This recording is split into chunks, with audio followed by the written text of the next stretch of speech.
Milí priatelia, možno ste si všimli, že sme tu v Bruseli vo štvrti budove Európskej únie. Prišli sme sem predovšetkým pretože nikomu z nás nemôže byť ľahostajné, v akej krajine žije, v akej Európe žije, ale hlavne, kde a ako budú žiť naše deti, naši vnúci. Obratili sme sa na predsedkyňu Európskej komisie Uršulu von der Leyenovú s manifestom pre svetový mier. Dnes jej nesieme tento originál, ktorý dostane do rúk.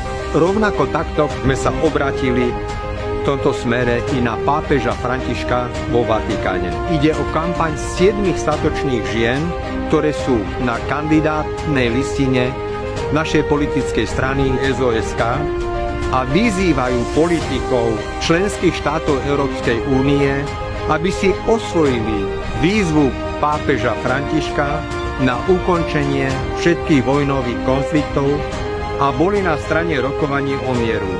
Dnes za všetkých vás tu v sídle Európskej únie v Bruseli vypustíme do sveta symboly mieru. Našou holubicou mieru sú biele balóny. A zároveň mi dovolte, aby som vyzval všetkých ľudí dobrej vôle všetkých krajín, aby sme sa spojili za mier.